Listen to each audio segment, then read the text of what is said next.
Hello friends, স্বাগত উত্তরণ YouTube চ্যানেলে। আমার হাই মাদ্রাসা মাধ্যমিক শিক্ষার্থী বন্ধুদের এবং মাধ্যমিক শিক্ষার্থী বন্ধুদের স্বাগত জানাই। মাধ্যমিক ভূগোল পঞ্চম অধ্যায় ভারত, আজকে 2 নম্বর প্রশ্নের উত্তর সহ সাজেশান নিয়ে আমি উপস্থিত হয়েছি তোমাদের জন্য। ইতিপূর্বে আমি ভারত এই অধ্যায় থেকে সংক্ষিপ্ত প্রশ্ন এবং রচনাভিত্তিক প্রশ্ন অর্থাৎ 3 নম্বর এবং 5 নম্বর প্রশ্নের উত্তর সাজেশান দিয়েছি। আজকে উত্তর সহ 2 নম্বর প্রশ্নের সাজেশান দেবো। দেখে নাও গুরুত্বপূর্ণ বিষয়গুলি। তো আজকে এই ভিডিওতে আমরা এই পর্বে ভারত থেকে বাছাইকৃত গুরুত্বপূর্ণ ভিভিআই 2 নম্বরের প্রশ্নগুলি আমি উত্তর সহ তোমাদের জন্য নিয়ে এসেছি।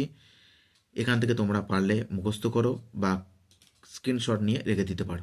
প্রথম প্রশ্ন, কচ্ছের রান কি? কচ্ছ শব্দের অর্থ জলময় দেশ এবং রান শব্দের অর্থ হলো কর্দমাক্ত ও লবণাক্ত নিম্নভূমি। গুজরাতের কচ্ছ উপদ্বীপ সংলগ্ন অগভীর জলময় ভূমিকে কচ্ছের রান বলে, যার উত্তরাংশকে বৃহৎ রান এবং পূর্বাংশকে ক্ষুদ্র রান বলে। এখানে লুনি, বাঁশ প্রভৃতি অন্তর্বাহিনী নদী প্রবাহিত হয়েছে। বর্তমানে এটি শুষ্ক উদ্ভিদহীন লবণ সমৃদ্ধ বালুকাময় প্রান্তরে পরিণত হয়েছে। চলে যাব 2 নম্বর প্রশ্ন, কাশ্মীর উপত্যকা কি? কাশ্মীর হিমালয়ের অন্তর্গত পীর পাঞ্জল পর্বতশ্রেণী ও উচ্চ হিমালয়ের মাঝে কাশ্মীর উপত্যকা অবস্থিত। এটি একটি হ্রদ সমভূমি যার মধ্য দিয়ে ঝিলাম নদী প্রবাহিত হয়েছে।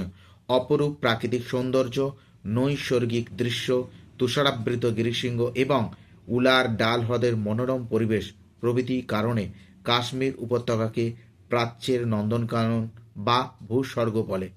চলে যাচ্ছি 3 নম্বর প্রশ্ন, ভিভিআই খুবই গুরুত্বপূর্ণ। টেরিস কি? ভারতের কেরল রাজ্যের মালাবার উপকূলের ছোট ছোট বালিয়াড়িকে টেরিস বলে। আবার রিপিট করছি, ভারতের কেরল রাজ্যের মালাবার উপকূলের ছোট ছোট বালিয়াড়িকে টেরিস বলে। সমুদ্র তরঙ্গের সঞ্চয় কার্যের ফলে ভারতের পশ্চিম উপকূলে এরূপ বালিয়াড়ি গড়ে ওঠে। চলে যাচ্ছি আমরা 4 নম্বর প্রশ্নে বন্ধুরা। ডেকান ট্র্যাপ কি? ভিভিআই খুবই গুরুত্বপূর্ণ 2026 সালের জন্য। ডেকান কথার অর্থ হলো দাক্ষিণাত্য ও ট্র্যাপ কথার অর্থ হলো সিঁড়ি। এক কথায় হলো দাক্ষিণাত্যের সিঁড়ি। প্রায় 6 থেকে 13 কোটি বছর আগে ভারতের উপদ্বীপীয় মালভূমির উত্তর পশ্চিমাংশে ভূপৃষ্ঠের ফাটল বরাবর বিদার অগ্নুৎপাতে অভ্যন্তরীণ তরল ম্যাগমা ভূপৃষ্ঠের বাইরে বেরিয়ে এসে এটি গঠন করেছে। লাভাগঠিত এই মালভূমির অংশটি পশ্চিম থেকে পূর্বে সিঁড়ির মতো ধাপে ধাপে নেমে যাওয়ার এরূপ নামকরণ হয়েছে।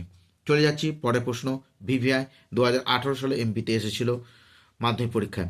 কর্ণাটক মালভূমির 2টি ভূপ্রাকৃতিক অংশের নাম লেখো। কর্ণাটক মালভূমির 2টি ভূপ্রাকৃতিক অংশ হল মালনাদ 1, 2 হচ্ছে ময়দান। মালনাদ কি না, কর্ণাটক মালভূমির পশ্চিম অংশের উঁচু নিচু ঢেউ খেলানো ভূমিভাগকে মালনাদ বলে। আর ময়দান কি? ময়দান হলো মালভূমির পূর্বে অনুচ্চ মৃদু তরঙ্গায়িত ভূমিভাগকে ময়দান বলে। এখানে গ্রানাইট শিলায় গঠিত মোনাডনক দেখা যায়। চলে যাচ্ছি 6 নম্বর প্রশ্ন, জলবিভাজিকা উন্নয়ন কি?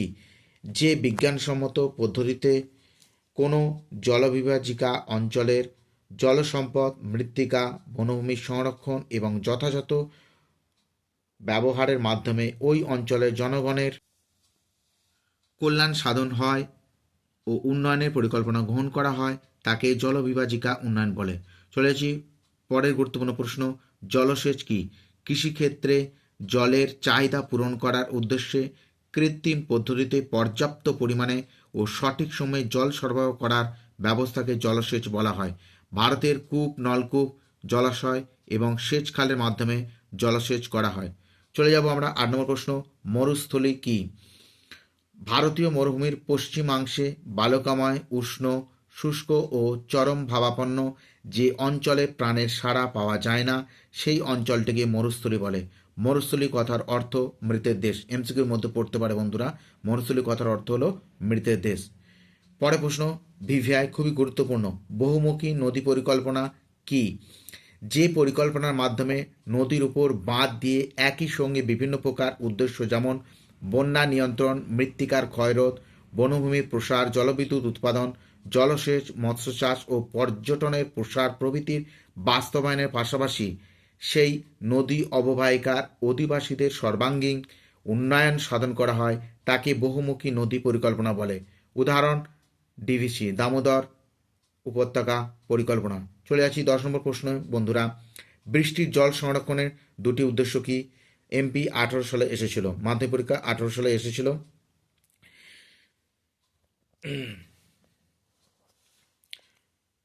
বৃষ্টির জল নদী, হ্রদ, জলাশয়কে ও ভৌম জলের সঞ্চয়কে সমৃদ্ধ করে। এই সঞ্চিত জল মানুষ তার প্রয়োজন মতো ব্যবহার করতে পারে। বৃষ্টি জল সংরক্ষণের দুটি উদ্দেশ্য হলো: এক, বর্ষায় নদী, নালা, পুকুর, জলাশয়ের পৃষ্ঠ জলের পরিমাণ বাড়িয়া শুষ্ক ঋতুতে প্রয়োজন অনুসারে জল ব্যবহার করা যায়, এতে ভৌম জলস্তর বাড়ানো যায়। দুই, বৃষ্টির জল পরিশোধ করে যেমন পানীয় জলের সমস্যা মেটানো যায়, তেমনি জলের অপচয় ও খরা প্রতিরোধ করা যায়। এমপি 2017-তে এসেছিল প্রশ্নটি বন্ধুরা। মৌসুমি বিস্ফোরণ কি? ভিভিআই খুবই গুরুত্বপূর্ণ 2026 সালের বন্ধুরা, তোমরা এখন থেকে তৈরি করে নাও। ভারতের মালাবার উপকূলে আর্দ্র দক্ষিণ পশ্চিম মৌসুমি বায়ুর আগমন হলে স্বাভাবিক সময়কাল জুন মাসের প্রথম সপ্তাহ। আকাশ মেঘাচ্ছন্ন হয় ও বজ্র বিদ্যুৎ সহ মৌসুমি বৃষ্টিপাতের সূচনা ঘটে, একে মৌসুমি বিস্ফোরণ বলে। প্রশ্নগুলো খুবই যথাযথভাবে উত্তর লেখা আছে, তাই তোমাদের সময় তোমাদের হাতে খুবই কম, সেইভাবে রেখে উত্তর তৈরি করা হয়েছে। চলে যাব পরের প্রশ্ন। কালবৈশাখী কি? ভারতে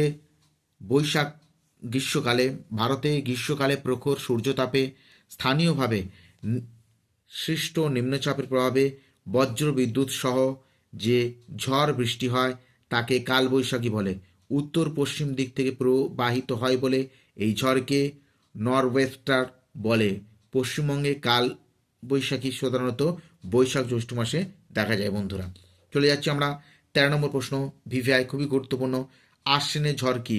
অক্টোবর নভেম্বর মাসে বঙ্গোপসাগরে সৃষ্ট ঘূর্ণবাতের প্রভাব উপকূলবর্তী অঞ্চলে যে প্রবল ঘূর্ণিঝড়ের উৎপত্তি হয় তাকে আশ্বিনের ঝড় বলে। পশ্চিমবঙ্গে আশ্বিন মাসে এই ধরনের ঘূর্ণিঝড়ের উৎপত্তি ঘটায় এরূপ নামকরণ হয়েছে। ভিভিআই পরের প্রশ্ন 14 নম্বর প্রশ্ন। লু কি? গ্রীষ্মকালে উত্তর ও উত্তর পশ্চিম ভারতে যে উষ্ণ ও শুষ্ক স্থানীয় বায়ু প্রবাহিত হয় তাকে লু বলে। এখান থেকে একটা এমসিকিউ পেলাম বন্ধুরা, যে ভারতবর্ষের একটি স্থানীয় বায়ুর নাম কি? মনে রাখবে, উষ্ণ শুষ্ক স্থানীয় বায়ুর নাম হচ্ছে লু। উত্তপ্ত এই বায়ুর প্রভাবে রাজস্থান, মধ্যপ্রদেশ, উত্তরপ্রদেশ, বিহার, ঝাড়খণ্ড প্রভৃতি রাজ্যে জীবনহানির আশঙ্কা দেখা যায়। চলে যাব 15 নম্বর প্রশ্ন। আঁধি কি? গ্রীষ্মকালে উত্তর পশ্চিম ভারতে যে প্রবল ধূলিঝড় প্রবাহিত হয় তাকে আঁধি বলে। এর ফলে বায়ুর দৃশ্যমানতা কমে যায়। এই বায়ু ঘন্টায় 50 থেকে 70 কিমি বেগে প্রবাহিত হয়। 16 নম্বর প্রশ্ন। র্যাভাইন ক্ষয় কি? ভিভিআই খুবই গুরুত্বপূর্ণ। ভূপৃষ্ঠে বৃষ্টির জলে আঘাতে সৃষ্ট অসংখ্য পাত আরও গভীর ও চওড়া হওয়ার ফলে সেখানকার মাটি অপসারিত হলে তাকে র্যাভাইন ক্ষয় বলে। উদাহরণ: মেদিনীপুর জেলার গড়বেতা অঞ্চলে এরূপ ক্ষয় দেখা যায়। 17 নম্বর প্রশ্ন। ক্ষয় ক্ষয় কি? মাটিতে বৃষ্টির জলের আঘাতে সৃষ্ট খাতগুলি গভীর ও চওড়া হয়ে আরও বড় আকার ধারণ করার ফলে মাটি অপসারিত হলে তাকে ক্ষয় ক্ষয় বলে। উদাহরণ: বীরভূম জেলার শান্তিনিকেতনের কাছে ক্ষয় ক্ষয় দেখা যায়। এখান থেকে এমসিকিউ পেলাম বন্ধুরা একটি, যে ক্ষয় ক্ষয় পশ্চিমবঙ্গের কোন জেলা দেখা যায়? বীরভূম জেলার শান্তিনিকেতনে। সামাজিক বনসৃজন কি? ভিভিআই খুবই গুরুত্বপূর্ণ। পরিবেশের সুস্থতা ও জীবজগতের ভারসাম্য বজায় রেখে সমাজের সর্বাঙ্গীন মঙ্গল সাধনের জন্য, বিশেষত জনসাধারণের চাহিদা পূরণের উদ্দেশ্যে মানুষের সহায়তায় যে বন সৃজন করা হয় তাকে সামাজিক বন সৃজন বলে। চলে যাচ্ছি 19 নম্বর প্রশ্ন। সামাজিক বন সৃজনের দুটি উদ্দেশ্য, যেটি মাধ্যমিক পরীক্ষা 2017-তে এসেছিল বন্ধুরা। সালের প্রশ্নগুলো একটু তোমরা ভালো করে দেখে যাও, এর উত্তর আমি তৈরি করে কিছুদিনের মধ্যে আবার দেব। সামাজিক বন সৃজনের দুটি উদ্দেশ্য হলো: 1, পরিবেশের ভারসাম্য বজায় রাখা, বিশেষ করে দূষণমুক্ত পরিবেশ তৈরি করা। 2, অরণ্যসীমার বাইরে পতিত জমি, অনাবাদি জমি, রাস্তা ও রেলপথের ধারে খালি জমি এবং অফিস ও বিদ্যালয়ের আশেপাশে অব্যবহৃত জমিতে বৃক্ষরোপণ করা। আজকের লাস্ট প্রশ্ন বন্ধুরা। বাঘার কি? আরাবল্লী পর্বতের পশ্চিমে অবস্থিত সামান্য ঢেউ খেলানো ভূমি বা প্রস্তরময় অঞ্চলকে বাগার বলে। এখানে কিছু তৃণভূমি দেখা যায়। আজকে এই পর্বে আমরা 10টি প্রশ্ন দিলাম, যার মান 2 নম্বর করে। ভারত এই অধ্যায় থেকে আমরা দিলাম। বাকি প্রশ্নগুলো আমি আগামী পর্বে নিয়ে আসবো। ভালো থেকো, সুস্থ থেকো, বাড়িতে সুন্দরভাবে মুখস্থ করে এগুলো তৈরি করে রাখো বন্ধুরা, নিশ্চিত কমন পাবে।